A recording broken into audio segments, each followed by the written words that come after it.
Bonjour tout le monde, j'espère que vous allez bien. Le jeu continue, c'est-à-dire que le trade est toujours tout aussi gagnant et magnifique. Et d'ailleurs, on va faire le décompte aujourd'hui. Plus précisément, vous le savez, hier, on en était où dans le décompte? On va regarder ça par rapport à hier, hein. Donc ici, vous voyez, ça maintenant une journée. On voyait bien la hausse continue. Deux hésitations. Est-ce qu'on fait vraiment une consolidation un peu plus longue en termes d'horizontalité et puis on pète vers le haut? Et on a fait le scénario ici où on pète directement vers le haut. Donc on a fait la 1, la 2 et on est en train d'exprimer actuellement la 3. Donc ici, c'est magnifique. Je dis qu'on est en train d'exprimer la 3 parce que pour ma part, on l'a toujours pas fini. Donc on a fait la 1, la 2 et on est en train d'exprimer la 3. Je vais vous montrer ça directement en vidéo. Pour ce faire, on agrandit l'écran et let's go, on va analyser ça. Je remontre vite le scénario secondaire qu'il y avait, c'est-à-dire qu'en fait la baie que je vais réussir à choper, eh bien on la voyait plus longue avec une potentialité de consolidation ici et puis enfin s'extraire vers l'eau, mais c'est pas ce qui s'est passé. On va directement le sens du trade et on monte directement vers le haut et donc tant mieux, hein, vous le savez, plus ça monte de manière verticale alors qu'on a ouvert un trade qui monte et au mieux pour nous c'est étant donné que eh bien c'est restreint dans le temps et c'est plus psychologiquement en tout cas facile à tenir. Je rappelle également rapidement, hein, regardez bien, on est rentré sur la mèche. Donc c'est-à-dire qu'on est rentré en trade là-bas en bas. Donc c'est-à-dire bel et bien en date du 28 novembre. Pour ce faire, on remonte rapidement également, hein, le 28 novembre. On retourne ici, hein, il y a de ça maintenant 2 semaines, le 28 novembre, on agrandit l'écran et on est bel et bien entré ce 28 novembre sur la mèche ici. Donc on l'attendait même un peu plus bas. On est vraiment rentré très parfaitement aux alentours des 15 900, 16 000 $ pour après rebondir. Donc les TP1, TP2, TP3, bref, vous savez ce qui est indiqué actuellement. D'ailleurs, en termes de TP, on a déjà pris le TP1, donc félicitations à tout le monde.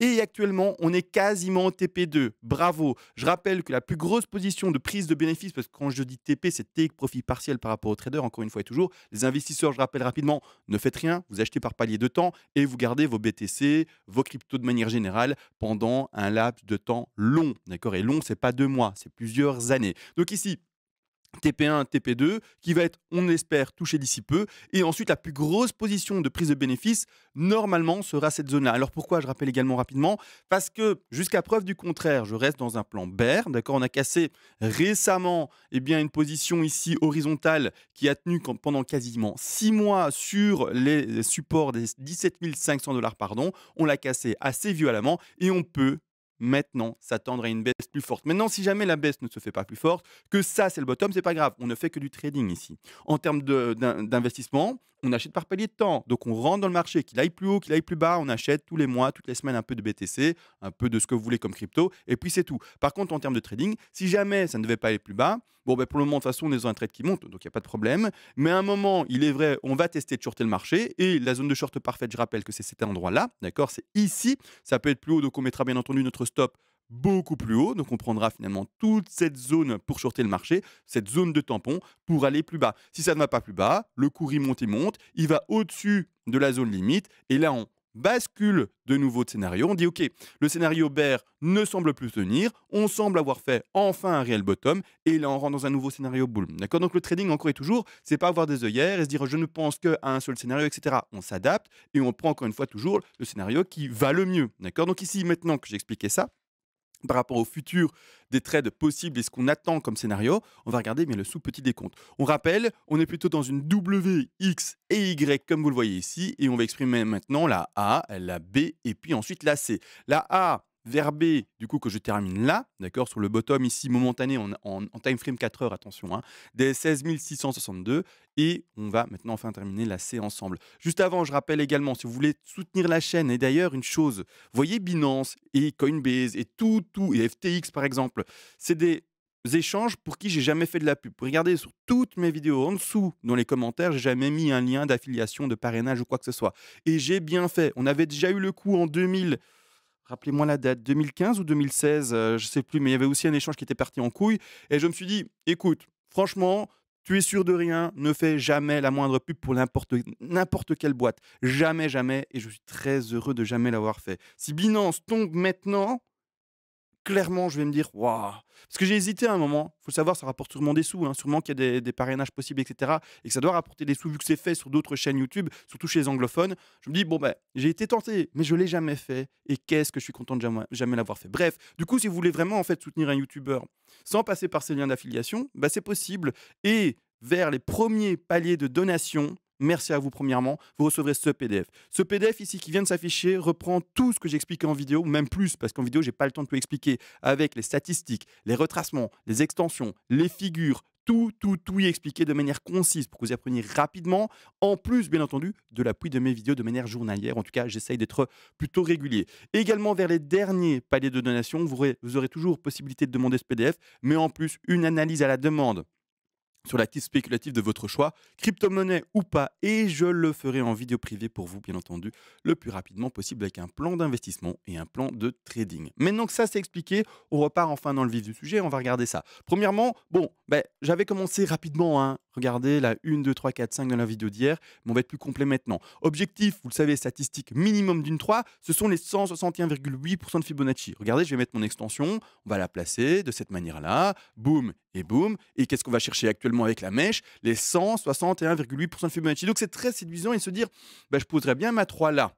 Malgré tout, je ne vais pas le faire. Je vais la poser plus loin. Ça, c'est un objectif minimum, d'accord? Mes objectifs qui sont supérieurs, plus statistiques, ce sont les 261,8 également, et ensuite les 423,6, et plus rarement, on retrouvera les 200 et les 361,8. Donc oui, vous l'entendez bien, cette 3-là peut monter jusqu'à 423,6 de manière théorique, voire même plus. Mais là, on sort des stats. Mais ici, c'est également une zone statistique. Donc cette 3-là peut s'exprimer de cette manière-là, puis la 4, puis la 5. Et c'est tout à fait possible. De toute manière, moi, j'ai pas envie de la poser là, à 161. Je vous le dis pourquoi. Le sous-décompte ne me séduit pas du tout.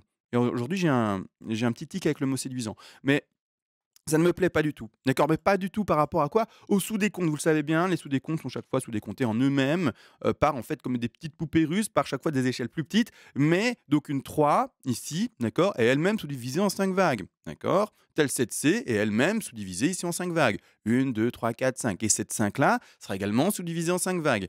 Bon, il y a des exceptions aussi différentes pour les ending diagonales par exemple, mais bref, ça on va pas en parler. Mais dans ce cas-ci, quand je vais dans des timeframes plus petites, clairement, je devrais réussir à compter 5 vagues. Et je n'y parviens pas. D'accord? Je parviens limite à en compter 3, mais autre chose, non. D'accord? Autre chose, non. Donc, j'attends quoi? Que ça continue à péter. Et en plus de cela, quand je me mets en 4 heures, donc time frame 4 heures, que j'ouvre le RSI. Je rappelle le RSI, c'est pour ça que je ne l'écris pas dans mon PDF. C'est un outil supplémentaire pour s'aider, mais parfois le RSI ne correspond pas à ce qu'on attend par rapport à la lecture des Elliott Wave et à l'aide qu'il peut apporter. L'aide qu'il peut apporter, c'est quoi? C'est une divergence pour indiquer finalement qu'on arrive dans des sommets, d'accord, qu'on arrive dans des prix qui sont satisfaisants pour changer par après, eh bien, tout simplement sa direction. C'est-à-dire qu'à ce moment-là, quand on voit une divergence, par exemple ici, hein, je vais essayer de l'indiquer de manière simple sur le récit. Bon, mais imaginez, ça monte. C'est d'ailleurs en train de faire un top maintenant, donc tant mieux, ça monte. Ensuite, ça descend, et puis ça remonte, et puis ça continue à descendre. Voilà, j'ai exprimé le récit à venir. Et sur le cours, qu'est-ce qui se passe? Ça monte. Ensuite, ça descend et ça continue à monter. Ça fait bel et bien un nouveau plus haut. Excusez-moi, on ne voit pas grand-chose par rapport en fait à ceci. Je vais modifier ça. Donc, vous voyez un peu le dessin. Je vais mieux le faire. Excusez-moi, hein, je le fais mieux. Donc, j'essaye vraiment d'être propre comme ici. Donc, imaginons que ça monte encore un peu. Puis ensuite, hop, ça fait une 3, une 4, et puis ça pète une 5, d'accord? Vous voyez bien la divergence. Ici, ça descend, et là, au contraire, ça monte, d'accord? Divergence. Tout simplement, facile à lire. Et c'est ce qu'on aime pouvoir lire quand on lit tout simplement un graphique et quand on est vers une 5. Quand on est, voyez bien, vers une 5, d'accord? Pour indiquer eh bien, la fin du mouvement haussier en Elliott Wave, à la fois sur le RSI et à la fois sur l'expression des vagues.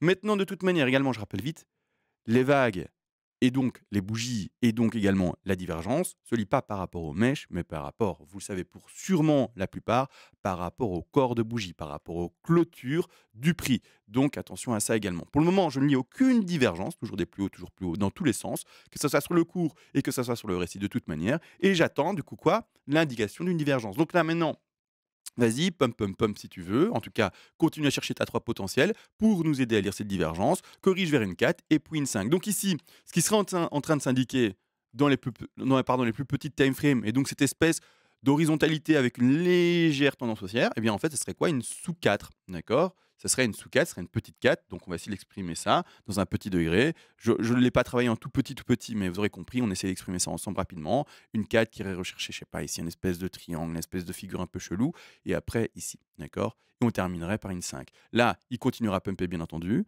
indiquerait pardon, un top de 3, ça je le mets dans un tout petit degré, indiquerait finalement eh bien, son top de 3 par rapport au récit, donc son top de grande 3 ici par rapport au récit, ferait sa correction de 4, ferait sa correction de 4 sur le RSI, vous avez bien compris, pumperait pour aller chercher sa 5 et le RSI pumperait pas de cette manière aussi extravagante et aussi forte et ne parviendrait pas à faire un nouveau plus haut par rapport à son RSI précédent. Vous avez compris un peu la logique? C'est ça. Donc pour moi, on est en train de continuer à dessiner bien notre 3 et par après 4 et 5. Du coup, l'objectif principal de cette affaire-là, c'est où? D'accord? Eh bien, on va regarder ça. D'accord? Et quand je parle de cette affaire-là, c'est de cette 3-là. D'accord? L'objectif par après, et comme en fait, on serait sur une dernière 5 ici, eh bien, ce serait d'aller chercher les 261,8% de Fibonacci. Il se situe, vous le voyez bien, dans cette zone-là. C'est-à-dire aux alentours des prix. Personnellement, je suis sur Coinbase ici, des 18 719 $. Donc, le TP1 a été pris, le TP2 n'a pas encore été pris. D'accord? N'a pas encore été pris. Sera pris dès qu'il sera touché. Mais pour le moment, il n'est pas touché. On est juste en dessous. D'accord? Et ensuite, on a le TP3. TP3 qui, à ce moment-là, ne sera pas touché. Si on va chercher la 3 seulement, eh bien, à 261,8. Regardez, si on va seulement là, enfin seulement, c'est déjà pas mal, mais on sera juste en dessous également du TP3. Alors, pour ceux qui n'ont pas suivi, comment est-ce qu'on a placé? Donc, je place ici les prix théoriques possibles. Et d'ailleurs, je ne confirme pas la 4 là. Peut-être qu'elle est un peu plus longue, comme d'habitude. Attention à vous, etc., etc. Mais c'est-à-dire que attendez, qu'est-ce que je voulais dire? 1, 3, 4, 5. Ah oui, comment est-ce qu'on a placé, pardon, les TP? Pour ceux qui ont oublié, qui n'ont pas été attentifs ou qui ont loupé les épisodes. Parce que je rappelle, c'est un peu comme des épisodes. Pour voir une analyse complète, c'est pas une analyse d'un jour et surtout avoir regardé 3 minutes d'une analyse d'un jour. Il faut regarder la vidéo entière ou alors allez vite avec votre doigt pour voir quand le graphique change un peu et voir vraiment les moments clés de la vidéo. Mais s'il vous plaît, regardez ou en tout cas essayez d'avoir compris une vidéo en entier. Parce que si vous regardez que quelques épisodes, malheureusement, vous ne captez rien en fait. D'accord? Vous êtes vraiment à côté de la plaque par rapport à la logique totale et complète en fait de la mise en place du plan de trading. Alors de cette manière-là, qu'est-ce qu'on regarde? En fait, on exprime quoi? Une très grande W, d'accord, en jaune, X en jaune, Y, d'accord? Cette grande Y se termine elle-même en A en bleu, B en bleu, C en bleu. Et elle-même se divise en 1, 2, 3, 4, 5, et puis 1, 2, 3, 4, 5, etc. etc. Les poupées russes, le bazar, d'accord? De cette manière-là, on a mis les objectifs principaux. Les objectifs principaux, ce sont lesquels? Les 61,8, les 100, les 123 et les 161,8% de Fibonacci par rapport à la WXY. Donc ici, la première zone de TP, c'est ça, ce rectangle vert qui est indiqué sur les 61,8. D'accord, vous voyez. Ensuite, le deuxième TP qu'on n'a pas encore touché, mais c'est bel et bien les 100% de Fibonacci. Donc c'est la ligne grise. Donc on est juste en dessous. Vous voyez, on n'a pas encore touché l'objectif de cette WX et puis Y. Et puis ensuite, on a les 123, 127 qui sont ici, qui sera cette troisième zone de TP et qui corrèle parfaitement avec également le retracement d'une 2 ici à 50% de Fibonacci, donc c'est nickel de chez nickel. Et puis après, on terminera avec la dernière zone de TP qui sera là. Et ensuite, j'expliquerai également, une fois que si on doit être là-bas en haut, pour ceux qui n'ont pas clôturé leur TP, leur trade, etc., j'expliquerai la logique de comment on va sortir petit à petit, mais avec son stop loss, qui sera à ce moment-là de façon, et qu'il est d'ailleurs aujourd'hui déjà un stop profit, depuis déjà maintenant un bon bout de temps également, et sera finalement votre dernière position de sortie. Mais ça, j'expliquerai d'ici peu quand ça vaudra la peine. Donc là maintenant, qu'est-ce qui se passe également par rapport au stop loss? Hier, ce que je vous disais, ça n'a pas encore assez pété parce que hier, on n'était pas encore là-bas en haut. On n'avait pas encore été chercher les 18 000. On était, je sais pas, on était au moment où je parlais hier en vidéo vers les 17 500 peut-être. Regardons. Regardons, en fait, on était à combien quand je parlais? Ouais, c'est ça, 17 004, un peu moins, un peu plus. Bref, on était à ces prix-là, d'accord? Donc voilà, on n'était pas encore là. Et à ce moment-là, je vous disais que je retrouve bien, laissez votre stop là-bas en bas, d'accord? Ne montez pas votre stop ici, d'accord? On parle bien du stop profit, d'accord? Ou anciennement stop loss pour ceux qui ont un peu du mal avec les termes. Laissez votre stop loss là. On n'a pas encore cassé le range de manière assez significative. On est peut-être sur un fake out et puis on réintègre ici le range, d'accord? Rappelez-vous, avec toute cette possibilité-là. D'accord, de rester dans le range et de vraiment traîner, traîner, traîner. Et ce que je vous disais, c'est qu'on va déplacer notre stop loss plus tard, une fois qu'en fait on a répété plus fort et dessiner ici un nouveau support. Et d'ailleurs là, je l'ai mal placé, c'est là, d'accord. Attendez, je cherche. Bien placé, là, d'accord. Une fois qu'on aura pété et ensuite, mis en exercice un nouveau palier, là, à ce moment-là, on pourra déplacer le stop. Donc, c'est ce que je vous expliquais hier, mais c'est ce que maintenant, du coup, on met en évidence et surtout en application. Donc, c'est-à-dire que enfin, on a pété, on n'a pas encore dessiné, hein, vous l'aurez compris, c'est la zone de conso, mais la chose est sûre, c'est qu'on a pété, d'accord. On va vers une autre zone de conso.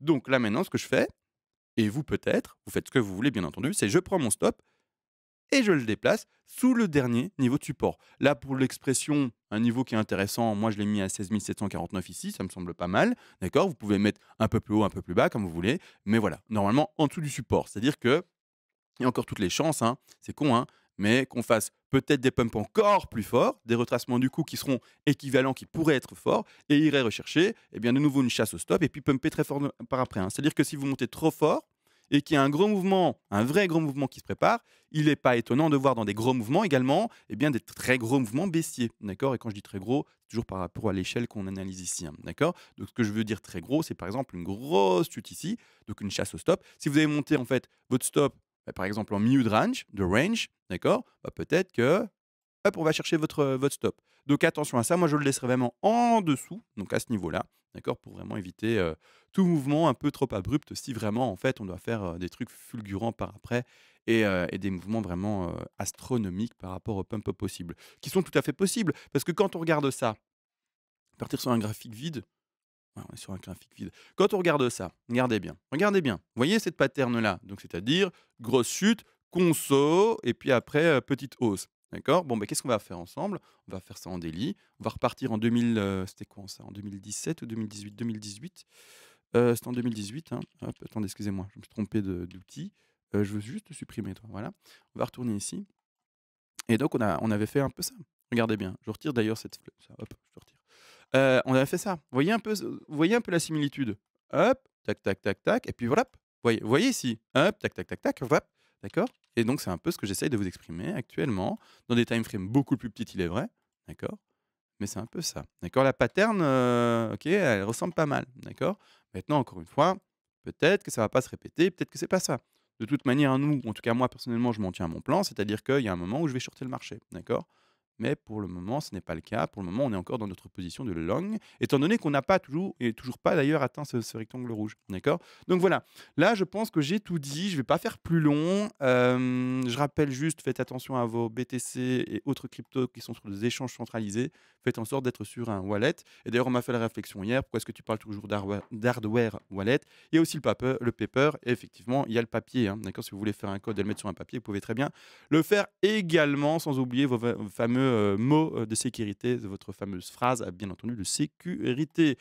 Bref, les gars, faites attention à vos cryptos. En ce moment, c'est un peu la cata. C'est pas grave, c'est la vie. Et on va bien entendu passer au-dessus de ça. Je vous souhaite à tous une très bonne journée. Merci encore pour le soutien de tout le monde. Et on se retrouve normalement à demain. Ciao.